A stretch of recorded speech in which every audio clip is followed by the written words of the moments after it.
¿Qué tal? Buenos días, ¿cómo están? Bienvenidos a este video chat que pueden seguir en directo desde la página web de ABC, abc.es.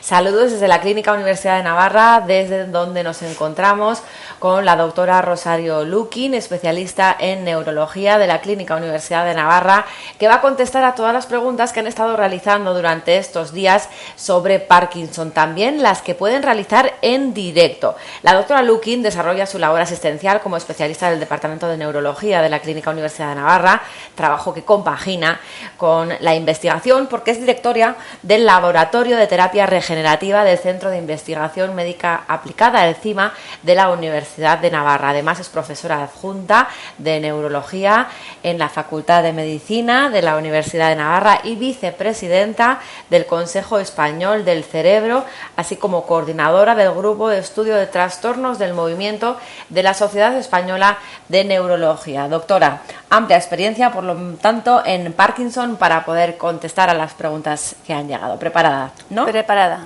Pues vamos con la primera de las preguntas, la fórmula Javier. Dice lo siguiente: tengo el pulso de las manos con un pequeño tembleque desde siempre, solo apreciable si te fijas directamente. Ahora tengo 40 años y sigue más o menos igual. Preocupado, dice, ¿esto puede ser Parkinson, doctora?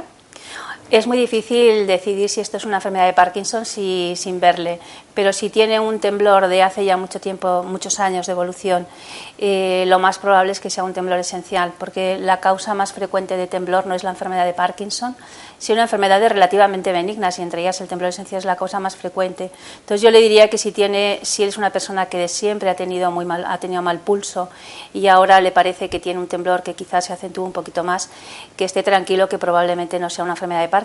Por probabilidad lo más probable es que sea un temblor esencial, pero lógicamente tiene que acudir a un neurólogo para que le conteste a las preguntas que él tenga y establezca un diagnóstico. Claro. Pero probablemente sea un temblor esencial si ya lleva mucho tiempo de evolución. Porque es verdad que en la opinión pública siempre la palabra temblor se asocia a Parkinson y no siempre es así, ¿no, doctora? Sí, esto es una cosa muy curiosa, porque todo el mundo cuando tiene temblor asocia, sobre todo si son personas mayores, que pueden tener una enfermedad de Parkinson, y sin embargo no todas las personas que tienen Parkinson tiemblan, ni todas las personas que tiemblan tienen enfermedad de Parkinson. Entonces yo creo que hay que establecer el diagnóstico en cada caso, y quien lo debe hacer pues es un neurólogo, que es el que verdaderamente va a poder discriminar entre las dos patologías. Pues vamos con más preguntas que han llegado a abc.es. La fórmula del Vico: buenos días, mi pregunta es la siguiente: tengo 72 años, mi cabeza hay muchos días que es como si los sesos me dieran vueltas, me siento muy mal, mi padre murió de Parkinson, ¿puede ser el principio de esta enfermedad? Hombre, los síntomas que cuenta esta paciente, por llamarlo de alguna forma, no son los típicos de una enfermedad de Parkinson, son síntomas bastante difusos, muy poco concretos, y porque en su familia haya una persona que haya tenido enfermedad de Parkinson no quiere decir que todos los síntomas que ella vaya notando sean atribuibles a una enfermedad de Parkinson. Desde luego lo que ella cuenta no está descrito como un síntoma de la enfermedad de Parkinson. Yo le diría que esté tranquila, que probablemente eso no es un síntoma de la enfermedad. Y tampoco, que esté tranquila porque haya antecedentes en la familia ella va a tener la enfermedad. Puede que la tenga, pero puede que no, o sea, no es una enfermedad hereditaria. Contesta ya, por lo tanto, la doctora a la pregunta de Eugenia y algún otro internauta que preguntaba eso mismo, si el Parkinson es una enfermedad hereditaria. Bueno, al día de hoy yo creo que podemos decir que la enfermedad de Parkinson no es una enfermedad hereditaria. Sí que hay una tendencia a que haya agrupación, o sea, que una persona que tenga en su familia alguien que haya tenido una enfermedad de Parkinson tenga una probabilidad mayor de tener la enfermedad, y se han identificado genes que están un poco en relación con la enfermedad. Pero aunque una persona herede de sus padres un gen que esté en relación con la enfermedad de Parkinson, no quiere decir que esa persona lo vaya a desarrollar. Es lo que se llama enfermedades que no tienen una penetrancia completa. Por lo tanto, yo le diría que no es una enfermedad hereditaria, que hay una carga genética importante y que ahora mismo se está haciendo muchísima investigación para intentar determinar qué genes son los que con mayor probabilidad van a estar implicados en un Parkinson, pero no podemos decir que si una persona tiene Parkinson los hijos la van a tener. Eso ahora mismo no se puede decir. Otra pregunta, la fórmula Samuel: ¿cuáles son los últimos avances y farmacologías, dice, para el tratamiento de la enfermedad? Bueno, yo creo que en los últimos, quizá en la última década, hemos visto no tanto nuevos fármacos para el tratamiento del Parkinson, pero sí nuevas formas de administración de los fármacos. Y en este sentido se han ideado pues sistemas de infusión que requieren de unos dispositivos pequeñitos que le van administrando al paciente de forma continua la medicación durante al menos 12 horas. No son fármacos nuevos como tales, pero sí los resultados que se están obteniendo en pacientes, sobre todo que tienen muchas oscilaciones de la movilidad a lo largo del día o muchos movimientos involuntarios, verdaderamente les proporcionan una movilidad bastante buena y una autonomía a lo largo por lo menos de 12 horas. O sea que yo diría que fármacos nuevos como tales en la última década no ha habido grandes avances, pero sí formas de administración de estos medicamentos que verdaderamente proporcionan una calidad de vida muy buena a los pacientes. Claro, que hacen la vida más fácil y eso desde luego les tiene que ayudar en su día a día, que es un día a día complicado, ¿no, doctora? Sí, porque yo creo que en realidad nosotros cuando vemos a un paciente que tiene Parkinson, y habitualmente cuando uno hace el diagnóstico, la pregunta inmediata del paciente es, bueno, dígame doctor, ¿y yo cómo voy a estar en 5 años? Usted me puede decir. Y yo creo que verdaderamente lo que les agobia mucho es saber qué calidad de vida van a tener en los próximos años.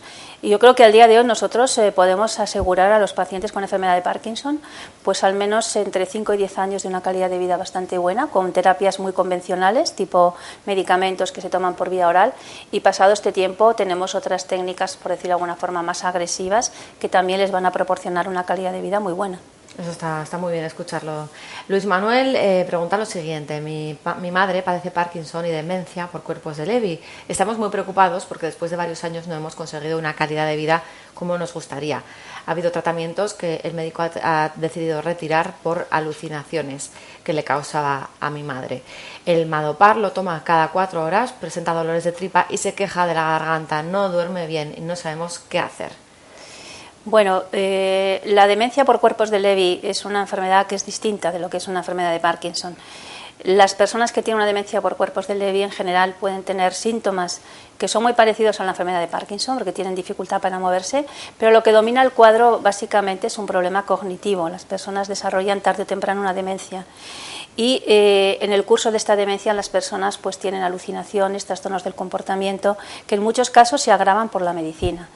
Las personas que tienen este tipo de enfermedad, la demencia por cuerpos de Levy, tienen una respuesta a los fármacos, como en este caso el Madopar, que es levodopa, que no es espectacular, les puede mejorar determinados síntomas, pero en muchos casos estos medicamentos lo que hacen es empeorar las funciones cognitivas. Son enfermedades que muchas veces son de muy difícil manejo, porque por una parte están los problemas de movilidad que responden a unos medicamentos, pero esos medicamentos les van a producir mayor deterioro de las funciones cognitivas, sobre todo alucinaciones. Y siempre hay que llegar a un equilibrio entre lo que son la parte más cognitiva o neuropsiquiátrica, con las alucinaciones, la demencia y la movilidad. Entonces requiere de que el neurólogo pues haga un equilibrio entre diferentes fármacos para que verdaderamente la calidad de vida de estas personas sea buena. Pero quiero que verdaderamente las personas entiendan que esto no es una enfermedad de Parkinson como tal, sino que es otra enfermedad en la que muchas veces dominan más bien los problemas neuropsiquiátricos de cognición y alucinaciones, o incluso depresión y trastornos del comportamiento, que lo que ocurre en la enfermedad de Parkinson, que puede suceder pero no es lo habitual. Otra pregunta hace referencia también a la medicación, la fórmula Nando. ¿Por qué cuando me tomo la pastilla de Stalevo de 150 la cabeza empieza a movérseme y no lo puedo controlar? Dice. Bien, probablemente a lo que se refiere esta persona es que cuando toma la medicación le aparecen unos movimientos incontrolados, en este caso en la cabeza, que son movimientos involuntarios, y probablemente esto es lo que nosotros, los neurólogos, denominamos discinesias o movimientos involuntarios inducidos por la medicación. Esto es un efecto secundario que aparece en muchas personas que tienen Parkinson cuando llevan bastante tiempo tomando levodopa, porque no hay que olvidar que el Stalevo es levodopa y de alguna forma es el principio activo más potente para la enfermedad, y muchas veces esto se puede solucionar haciendo un reajuste de la medicación. Pero como decíamos antes, yo creo que esto es la típica pregunta que uno debe hacer a su neurólogo, y que el neurólogo compruebe que verdaderamente lo que él le está refiriendo son discinesias, y que intente hacer un ajuste de la medicación, porque muchas veces haciendo un ajuste de las dosis de los fármacos esto se controla bastante bien. Claro, importante sobre todo acudir al neurólogo para controlar esto, ¿verdad?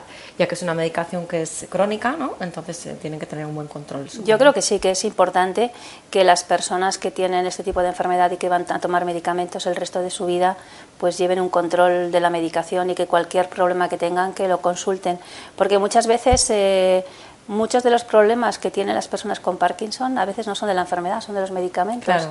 Y muchas veces lo resolvemos no añadiendo más medicamentos, sino retirando. O sea, que es algo también importante y hay que tener en cuenta. Ajá.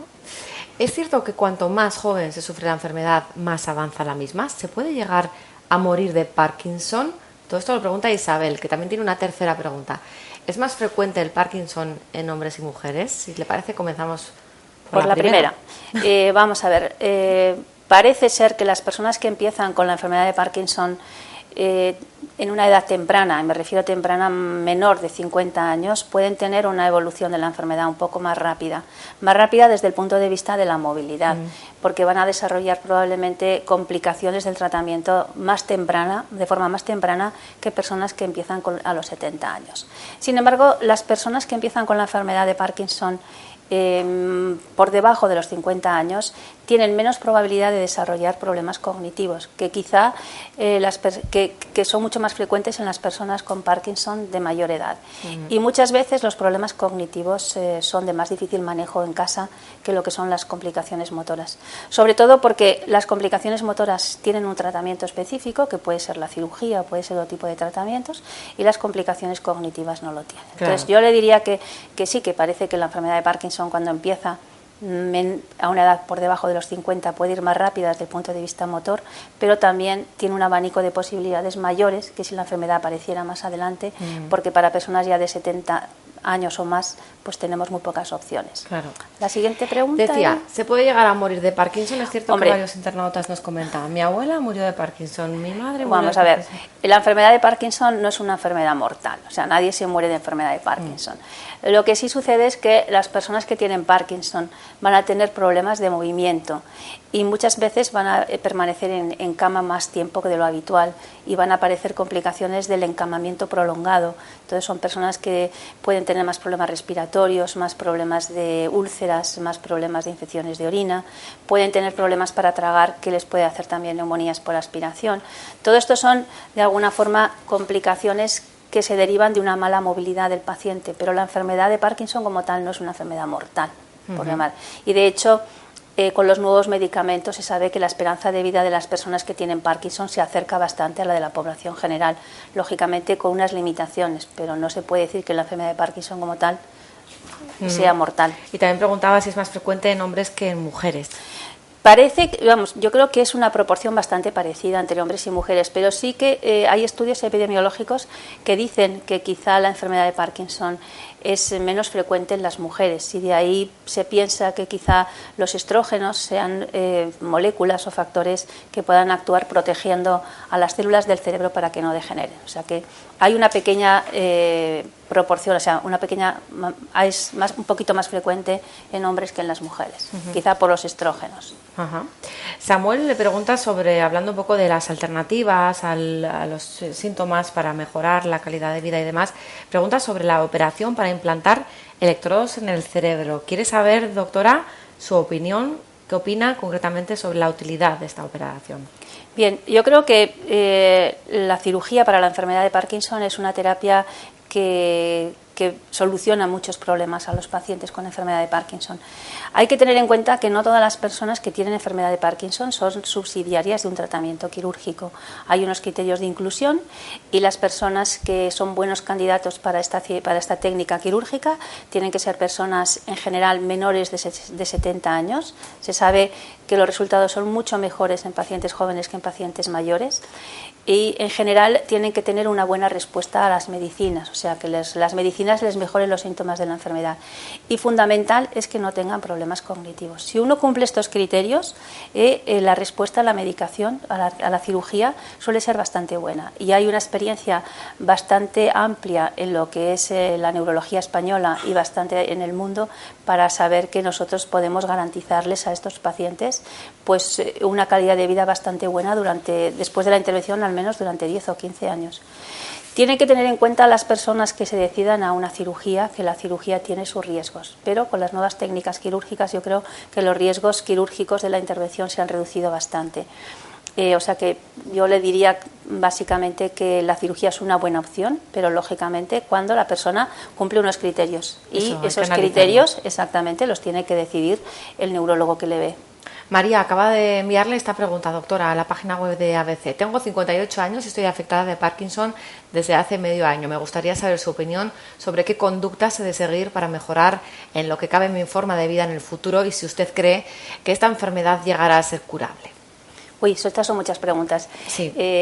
Yo creo que ahora mismo algo que habitualmente nosotros decimos a las personas que tienen Parkinson es que primero su modo de vida debe ser lo más normal posible. Pueden comer cualquier tipo de alimento, pueden hacer cualquier tipo de vida y es fundamental que te lleven una vida activa. Es aconsejable que hagan ejercicio. Se ha demostrado en los últimos años y hay estudios avalados por la American Academy de Neurología que demuestran que si una persona hace footing, por ejemplo, corre en la cinta o hace ejercicios de tai chi o de yoga, todo lo que son el equilibrio, el movimiento puede mejorar. Entonces hay que hacer uno tiene que llevar una vida activa, debe tomar sus medicinas, pero debe hacer también deporte y a veces es tan importante el hacer ejercicio como las medicinas. La otra pregunta, si verdaderamente llegaremos a curar la enfermedad, pues hombre, uno debe ser optimista, yo creo que llegaremos a curarla, pero a mi modo de ver, si consiguiéramos fármacos que hagan que la enfermedad se pare, que no evolucione más, o que evolucione muy despacio, yo creo que eso sería un avance importantísimo. Y yo creo que esto sí lo conseguiremos. O sea, yo diría que la curación, hasta que no sepamos qué lo origina, va a ser difícil, pero si nosotros podemos parar la evolución de la enfermedad, habremos avanzado mucho. Y esto es importante tenerlo en cuenta porque cada vez el diagnóstico se hace más temprano. Entonces, si nosotros diagnosticamos a una persona muy pronto, cuando todavía tiene una reserva en su cerebro importante y podemos parar la evolución, pues habremos conseguido muchísimo. Muy importante, ahí está también la investigación que en su día a día pues la lleva a cabo, ¿no, claro, doctora? Después nos hablará de esas líneas de investigación, ya que hay algún internauta que también lo preguntaba, pero antes vamos con la pregunta de Fermín. Si no me equivoco, se sabe que las infecciones son un factor predisponente para algunas enfermedades neurológicas como el ictus. ¿Sucede lo mismo con el Parkinson? Las infecciones. Habla de las infecciones. Yo creo que esto no se ha demostrado. Quizá puede hacer referencia a una epidemia de gripe que hubo en los años 1920, 1925, en las cuales las personas hacían una infección cerebral, que era una encefalitis, que lesionaba el propio virus, unas neuronas, las neuronas dopaminérgicas, y las personas hacían lo que se llamaba una encefalitis letárgica y que tenían un parkinsonismo posencefalítico. Pero ahora mismo no hay ninguna infección de las que habitualmente tenemos todos que esté en relación con una enfermedad de Parkinson. O sea, yo diría que en principio no hay ningún riesgo. Vale. Otra pregunta también sobre el tema de investigación. Ana dice esto: he leído por internet que una investigación que usted ha dirigido ha descubierto que los pacientes con Parkinson tienen problemas de funcionamiento en el corazón, incluso antes de que tengan temblor. ¿Tienen entonces los pacientes de Parkinson más probabilidad de sufrir infartos u otras enfermedades de corazón? Bueno, a ver, porque esto de internet sí, a veces, ¿verdad? A ver, yo creo que el mensaje no es este.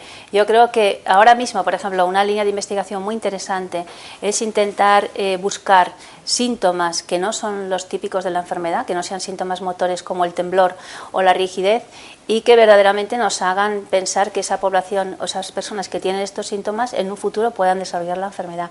Y entre ellos se han investigado sí personas que tienen una alteración cardíaca, pero no, por ejemplo, no me estoy refiriendo a que vayan a hacer un infarto de miocardio, que vayan a hacer arritmias, que vayan a hacer una lesión valvular, sino probablemente son alteraciones cardíacas que aparecen en el ejercicio, que pueden estar relacionadas con cambios de la frecuencia cardíaca o de la tensión arterial.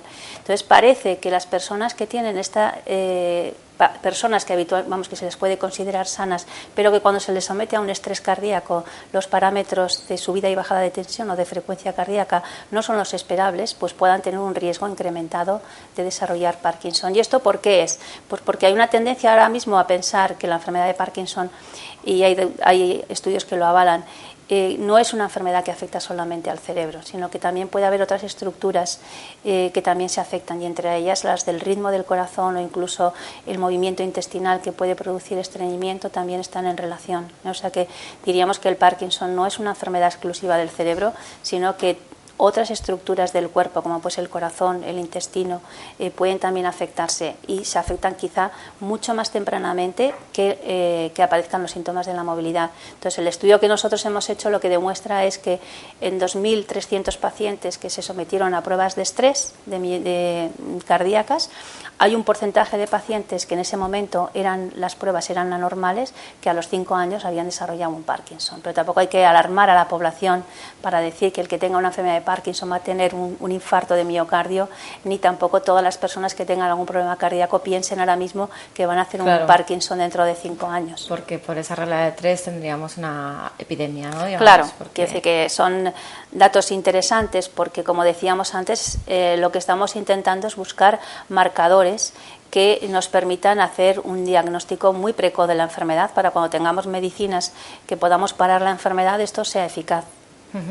Buenos días, dice Elena. Mi madre le diagnosticaron un Parkinson, pero su mayor problema es la falta de memoria y que ve visiones. ¿Puede ser que el Parkinson derive en Alzheimer? Vamos a ver, las personas que tienen enfermedad de Parkinson tienen una probabilidad mayor que la población general de tener problemas de memoria e incluso de desarrollar una demencia. El factor de riesgo más importante para que una persona con Parkinson tenga una demencia es la edad. O sea, personas con enfermedad de Parkinson que tengan más de 70, 75 años tienen una probabilidad alta de tener una demencia.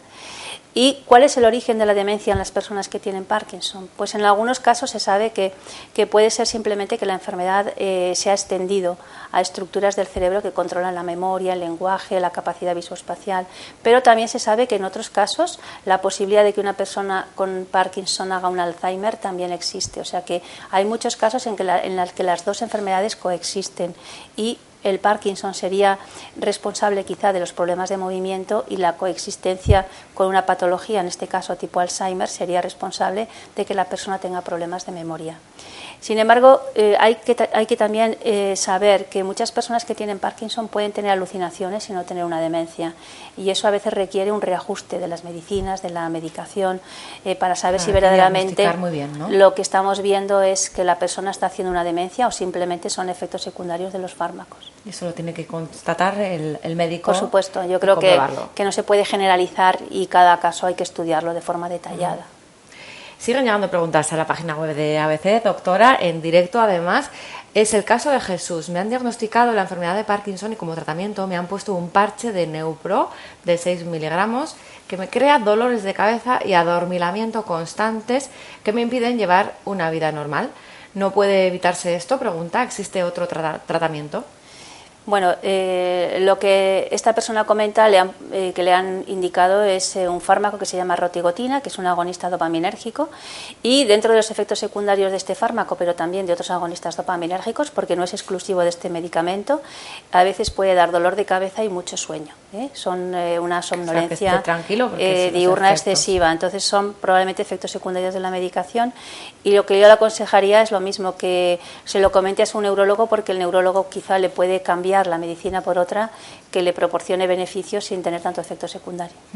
Elizabeth le escribe esto, doctora Lukin. Algunos estudios de psicología establecen que existe un cierto perfil en enfermos de Parkinson, como es personas con dificultades para expresar su ira o con mucha tendencia al control de esta. ¿Se interesa la neurología por esta clase de estudios para intentar determinar el origen e incluso el tratamiento de la enfermedad, o actualmente solo se valoran las causas estrictamente físicas? Vamos a ver, la pregunta es un poco compleja. Lo que yo entiendo que esta persona quiere preguntar es si verdaderamente hay una cierta predisposición psicológica, por llamarlo de alguna forma, que haga que las personas puedan desarrollar un Parkinson. Sí que se han hecho estudios y se sabe que las personas que desarrollan una enfermedad de Parkinson en la edad adulta son personas a veces muy poco flexibles, muy perfeccionistas, que tienen un tipo de personalidad especial. Pero lo mismo que decíamos antes, yo tampoco quiero alarmar a la población para decir que si usted tiene este perfil de personalidad tiene un riesgo alto. Claro. Ahora mismo estos perfiles psicológicos yo diría que no tienen mucho que ver con la causa de la enfermedad de Parkinson y quizá haya que investigar por mecanismos más ambientales, genéticos, más que por problemas de este tipo. Quizá la personalidad que presenta una persona con Parkinson lo único que está reflejando es que puede tener una disfunción de algunos neurotransmisores en relación con su enfermedad de Parkinson que le condicionan este tipo de personalidad. Hay otra pregunta sobre el estrés. La fórmula Mila dice, ¿el estrés puede provocar a la larga el mal de Parkinson? No, el estrés no va, vamos, que se sepa ahora mismo científicamente, Menos mal, ¿eh? El estrés no produce Parkinson, si no estaríamos todos aquí temblando. Lo que sí es cierto que personas que ya tienen una enfermedad de Parkinson, que están sometidas a mucho estrés, los síntomas se empeoran. Vale. Y a veces las medicinas no son tan eficaces, por eso se les recomienda a las personas que lleven una vida relativamente tranquila, pero no excesivamente tranquila, porque ya hemos dicho antes que es bueno que los pacientes también se muevan y hagan ejercicio. O sea, el consejo sería no mucho estrés, lo justo para poder funcionar. Claro. Y que hagan una vida activa. Una pregunta sobre el tema de la operación de la que hablaba antes. Doctora Lukin, mi madre fue intervenida de Parkinson con electroestimulación en su tálamo hace aproximadamente un año. En este tiempo ha sido intervenida en 2 ocasiones por adelgazamiento progresivo de la piel sobre la conexión de los electrodos a nivel retromastoideo, de forma que el cable queda expuesto al exterior. Parece ser debido al roce del cable contra la piel. Quería preguntarle si hay alguna opción para poder fortalecer la piel a ese nivel y evitar una futura intervención. Lo que esta persona comenta son los efectos secundarios de la intervención que se hace para la enfermedad de Parkinson, no complicaciones producidas por la intervención y la colocación del electrodo, sino complicaciones ya más externas del sistema. Hay personas que lo hacen y otros que no, entonces yo la verdad es que no le puedo aconsejar nada porque es como si dijéramos una susceptibilidad individual a este tipo de problemas y probablemente el lugar donde le han puesto los electrodos le aconsejarán, porque seguro que es un centro que tiene experiencia sobre cuál es la mejor opción para que no le vuelva a suceder. Esta persona también pregunta sobre la operación, sobre cómo es el posoperatorio, está preocupada por ¿cómo puede funcionar? En general, el posoperatorio no es una intervención quirúrgica, neuroquirúrgica excesivamente compleja. Por precaución son pacientes que suelen pasar 24 horas en la unidad de cuidados intensivos, pero habitualmente la recuperación es rápida y el paciente puede irse a su casa en una semana. O sea que estamos hablando de una intervención en la que el posoperatorio relativamente no es complicado, es bastante sencillo. Hay que ajustar bien los parámetros de estimulación, pero en general no es una intervención complicada. Y supongo que hay diferentes técnicas también según el caso del paciente, doctora. En general, la técnica que se utiliza es una técnica que ya está bastante estandarizada y habitualmente lo que se colocan son electrodos y en un núcleo concreto que es el núcleo subtalámico, aunque en algunos casos, según la peculiaridad de la enfermedad o el tipo de paciente, se puede ir a otra diana quirúrgica, pero en general la técnica está muy estandarizada y se hace en todas partes igual. Se colocan electrodos en el interior. Se colocan unos electrodos dentro del cerebro porque la cirugía lo que va a hacer de alguna forma es, para que las personas lo entiendan, es hacer que las neuronas de un núcleo concreto del cerebro funcionen o descarguen a un ritmo que nosotros queramos. Es como si colocáramos un marcapasos dentro del cerebro para que desde fuera nosotros les fuéramos indicando a estas neuronas cómo tienen que funcionar, o menos o más, o de una forma o de otra. Entonces se colocan en unos núcleos concretos porque se sabe que esos núcleos son, como si dijéramos, los que más alterados están en el Parkinson, y a través de un sistema externo nosotros controlamos la forma en que estas neuronas deben descargar para que los síntomas de la enfermedad se controlen. Realmente, tal y como lo cuenta, sí que suena, o sea, lo cuenta muy bien, lo explica fenomenal, pero no tiene que ser una operación, digamos, muy sencilla, ¿no? O bueno, ¿cómo están las cosas? Yo creo que aquí, bueno, pues un neurocirujano podría igual hablar mejor que yo de la técnica, pero habitualmente es una técnica que con los nuevos sistemas que hay ahora de navegación y de neurocirugía, los neurocirujanos llegan con bastante precisión a estos núcleos, aunque sean muy profundos.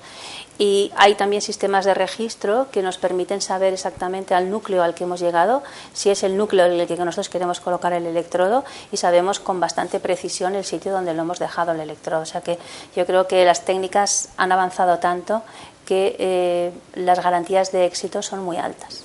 Interesante, doctora. Sobre las investigaciones que lleva a cabo, pregunta Luis, ¿qué pueden hacer las células madre a favor de esta enfermedad? Bien, yo creo que las células madre, todo el tema de investigación sobre células madre, pues fue como una especie de boom en el que todo el mundo pensó que las células madre iban a solucionar el Alzheimer, el Parkinson, la diabetes, todas las enfermedades. Al día de hoy yo creo que estamos todavía en una fase experimental en la que no sabemos muy bien cómo estas células madre van a comportarse cuando uno las coloca dentro de su cerebro.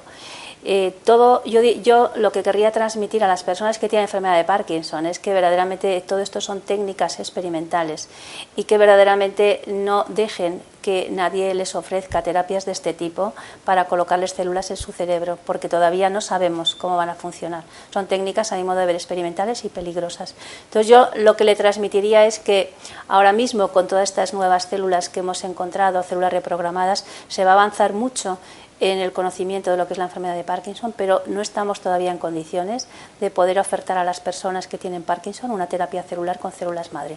Y eso es el mensaje que quiero que quede claro. Que en el futuro son no terapias sabemos, experimentales. Pero ahora mismo... Exacto. Vale, porque doctora, ahora mismo las líneas de investigación que están llevando a cabo en su día a día, ¿por dónde van? Para que los pacientes pues vean un poquito luz al final del túnel. Yo creo que las grandes líneas de investigación que se están haciendo ahora mismo en la enfermedad de Parkinson desde el punto de vista clínico es encontrar biomarcadores. No tenemos todavía ningún biomarcador que nosotros con cierta fiabilidad podamos decir a una persona cuando tiene síntomas de la enfermedad que la enfermedad es una enfermedad de Parkinson. No tenemos tampoco biomarcadores que nos permitan determinar ni decir a las personas cómo va a evolucionar la enfermedad. Y luego yo creo que se está haciendo mucha investigación desde el punto de vista más farmacológico, intentando buscar moléculas que puedan frenar en la evolución de la enfermedad.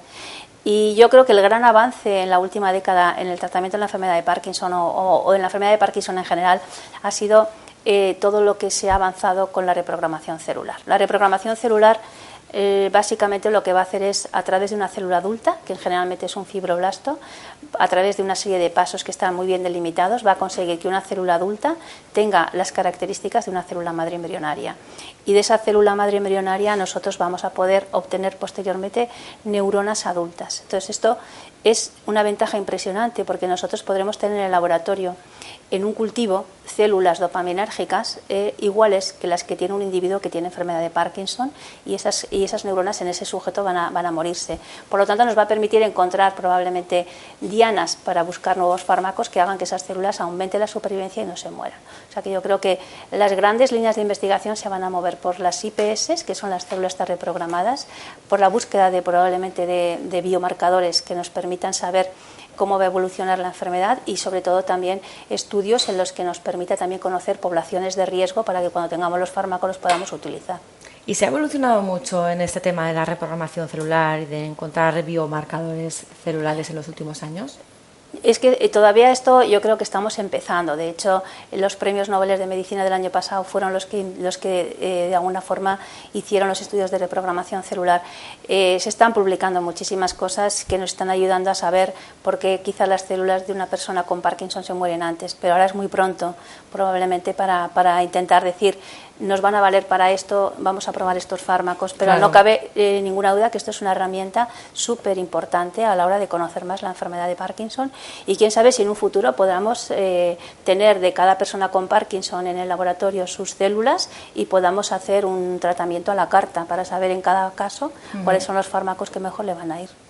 Ana pregunta si cree que la solución al Parkinson, cuando se tenga, dará luz también a otra enfermedad como es la esclerosis lateral. Bueno, yo creo que la enfermedad de Parkinson y la esclerosis lateral amiotrófica son enfermedades probablemente que tienen muy poquito en común. Pero sí le diría yo a esta persona que también en la esclerosis lateral amiotrófica, como se han descrito genes que a veces están relacionados con esta enfermedad, es posible que también podamos encontrar en personas que tienen una esclerosis lateral amiotrófica, podamos tener también en el laboratorio motoneuronas, que son lo que degeneran esta enfermedad, que nos permitan también encontrar nuevos fármacos. O sea que la técnica de la reprogramación celular se puede utilizar para muchas enfermedades, aunque no tengan nada que ver una con la otra. Vemos, doctora, que en torno al Parkinson también hay mucho mito, como el tema del café, también nos puede aclarar. Tenemos la pregunta de Luis, que dice, ¿un ingrediente que llevan los chicles sin azúcar mejora el Parkinson? ¿Es esto cierto?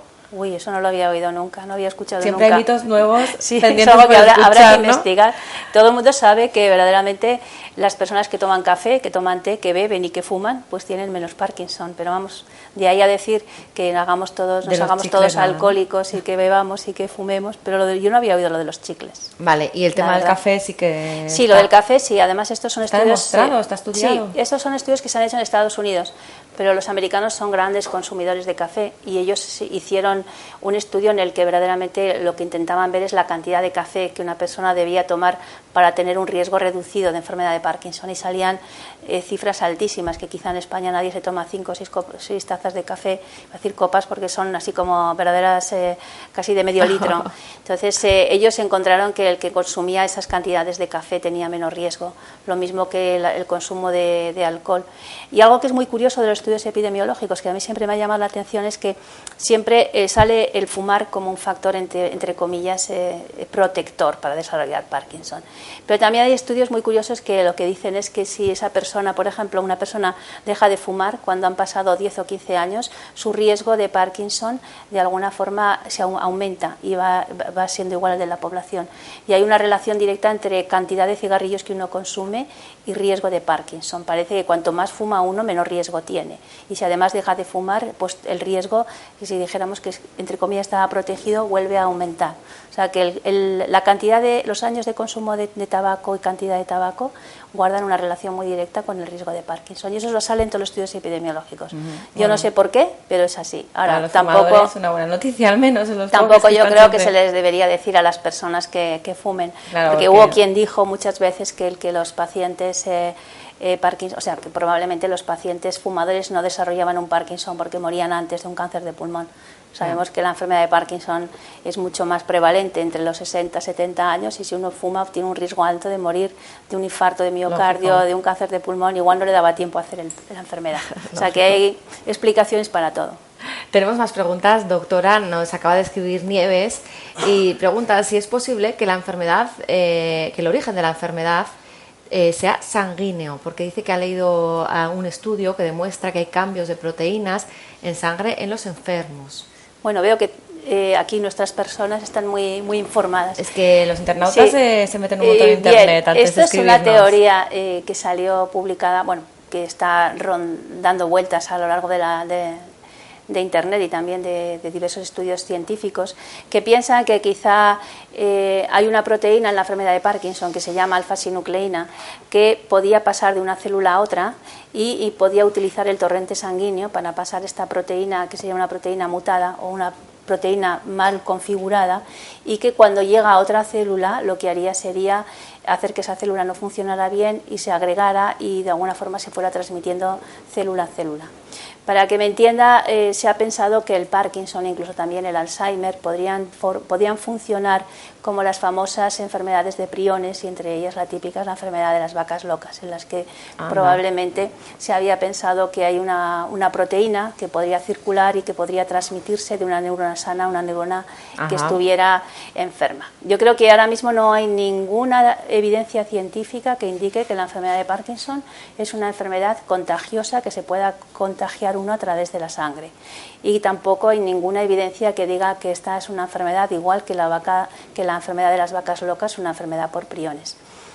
Ha habido mucha revolución en la investigación en los últimos 5 o 10 años, y hay muchos papers y publicaciones que están saliendo continuamente intentando ver cómo podría propagarse la enfermedad, pero vamos, yo creo que no es una enfermedad que se pueda decir que se va a propagar por vía sanguínea. Vamos, que esté tranquila. Si le han puesto transfusiones de sangre y todas puede estas respirar cosas, tranquila, menos mal, sí. Lo cierto es que muchos de los pacientes que nos escriben están hablando pues de la medicación que toman y le quieren consultar. Vamos con la consulta de Marina. Dice: mi padre sufre en mi Parkinson, toma Madopar y Citrol, y el tema es que las pastillas le generan mucha descompostura estomacal que dura hasta que vomita, queda muy pálido y le baja mucho la tensión. ¿Qué solución hay para esto? Ya que los médicos dicen que es algo habitual. Bueno, sí, es cierto que las medicinas del Parkinson producen a veces mucho malestar de estómago, náuseas, vómitos, y pueden bajar también la tensión arterial, y por eso las personas pueden quedarse muy pálidas y sudorosas. En muchos casos hay un fármaco, que es la domperidona, que puede contrarrestar de alguna forma estos efectos secundarios.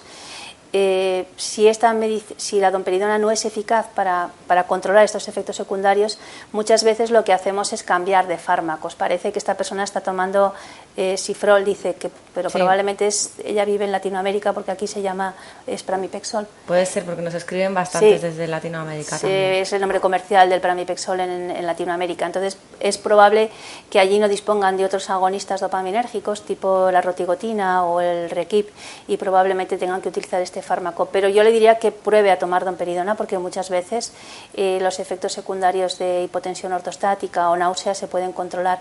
Y si no, a veces lo que les decimos es que tomen un poquito más de sal en las comidas o que tomen bastante agua para evitar las bajadas de tensión.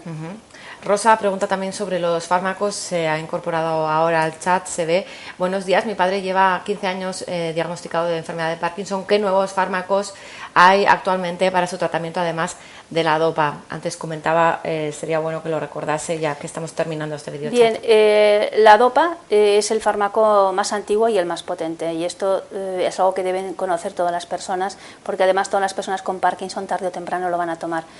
Además de este medicamento, que es la levodopa, pues hay muchos fármacos, entre ellos estarían los agonistas dopaminérgicos, que tenemos en el mercado, al menos en España tenemos 3 tipos diferentes, unos en parches y otros en forma de pastillas. Luego hay otros fármacos que son los inhibidores de la MAO, entre ellos la rasagelina, que es un fármaco que al menos en España lo toman muchas personas porque los estudios que hay publicados recientemente indican que su administración temprana puede hacer que la enfermedad evolucione más favorablemente. Y luego tenemos otros fármacos que verdaderamente no son grandes novedades, pero lo que decíamos antes son fármacos, pues por ejemplo la apomorfina o un gel intestinal de levodopa, que se administran de forma continua y son muy útiles para personas que tienen pues muchas oscilaciones de la movilidad a lo largo del día. O sea, fármacos nuevos en los últimos años no han salido muchos, pero sí hemos avanzado mucho en utilizar nuevas formas de administración de los medicamentos. Y al final yo creo que el mensaje es que hemos conseguido que muchos pacientes con una enfermedad de Parkinson avanzada estén mejor ahora que lo que estaban hace 5 años. Lo cual no está nada mal. Por doctora. eso yo creo que es un mensaje positivo. Vamos terminando ya con la pregunta de Alejandro. Estimada doctora Lukin, ¿puede existir la enfermedad, alguna relación con algún tipo de dolencia de huesos? Actualmente yo creo que no hay ninguna relación, pero sí es cierto que uno de los síntomas a veces iniciales de la enfermedad de Parkinson es el hombro doloroso. Y hay muchas personas que empiezan con un dolor en el hombro, van primero a los traumatólogos, les hacen radiografías, les diagnostican que tienen una artrosis del hombro y al cabo de los meses se da uno cuenta que lo que esa persona tiene es una enfermedad de Parkinson. Yo tengo la impresión, pero esto es una impresión mía, que quizá requiere profundizar y hacer un estudio más sistematizado, que las personas que tienen enfermedad de Parkinson tienen muchos más problemas articulares que la población general. A mí me da la impresión, después de haber visto muchos pacientes con enfermedad de Parkinson en estos años, que es muy frecuente que las personas tengan más artrosis de rodilla, más artrosis de cadera. Es como si su sistema esquelético estuviera más envejecido que el de la población general. Pero esto es una impresión que yo creo que merece la pena estudiar. Pero probablemente esta persona pregunta si alguien que tiene un problema osteoarticular puede luego desarrollar un Parkinson, y en realidad sí que es cierto que el hombro doloroso, o sea, un dolor en el hombro, puede ser un síntoma inicial de la enfermedad en muchos casos. O sea, que lleva parte de razón. Sí, yo creo que sí. Esta internauta. Y vamos a terminar ya con la pregunta de Amalia desde Coruña. Dice que desde 2011 tiene hechos los implantes y que ahora pues toma medicación y que tiene problemas de poca voz y movilidad de la pierna derecha. No sé si le puede decir si esto es normal. Sí, habitual. bueno, vamos a ver. Como decíamos antes, la cirugía del Parkinson, los electrodos, hay síntomas de la enfermedad que los mejora y otros que no los mejora. Los que no mejoran tanto son los problemas para andar, el equilibrio fundamentalmente, y tampoco mejora mucho todos los problemas de hipofonía, o sea, un tono de voz bajita, y a veces tampoco mejoran tanto los problemas de deglución. O sea, hay veces que estos síntomas de la enfermedad no mejoran tanto. Yo le diría que probablemente en su caso la cirugía le está solucionando una serie de problemas, pero hay otros que probablemente no van a responder a la cirugía, que son síntomas también de la enfermedad y para los cuales al día de hoy probablemente no tenemos un tratamiento específico. Es un poco poner en la balanza, ¿no? Lo que me compensa y lo que no va a funcionar. Porque es cierto que también muchos internautas han referido mucha mejoría con la operación, ya que Sí. se le quitan unos síntomas muy molestos. Yo creo que sí, que la cirugía se puede decir que globalmente mejora mucho a las personas con Parkinson, pero lógicamente hay otros síntomas de la enfermedad que no mejoran tanto. Y hay que hacer un esfuerzo probablemente en los últimos años para encontrar medicamentos que controlen estos síntomas que ni la cirugía ni los sistemas de infusión están controlando. Y me refiero pues a problemas de memoria, a problemas de equilibrio, problemas de caídas que tienen estas personas, problemas para hablar. Pues vamos a ver si con las investigaciones, doctora, en un futuro nos podemos volver a sentar aquí y hablamos de que la situación pues ha mejorado mucho. Ha mejorado. Que yo creo que sí, que sucederá. Yo creo que hay que ser optimistas y probablemente si hacemos esto el año que viene, pues espero que podamos dar nuevas informaciones, cosas novedosas y que la gente vea que verdaderamente se avanza en el tratamiento. Pues ojalá, doctora, y nos quedamos con ese mensaje también positivo de que un paciente con Parkinson tiene que hacer una vida normal, ¿verdad? Y sobre todo cuidarse, digamos, de pues, ejercicio y llevar una actividad, ¿no, doctora? Eso es súper importante.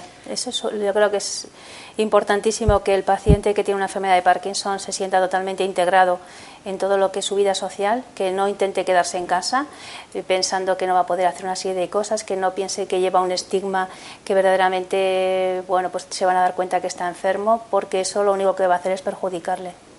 Pues doctora Rosario Lukin, especialista del Departamento de Neurología de la Clínica Universidad de Navarra, gracias por contestar a las preguntas de los internautas. Bueno. Y gracias a todos ustedes también por participar en este videochat con la doctora Lukin, que es además vicepresidenta del Consejo Español del Cerebro, así como coordinadora del Grupo de Estudio de Trastornos del Movimiento de la Sociedad Española de Neurología. Y además la doctora pues que se dedica en su día a día a investigar qué es lo que hace falta en este tema del Parkinson. Gracias de verdad y a ustedes también. Adiós. Hasta luego.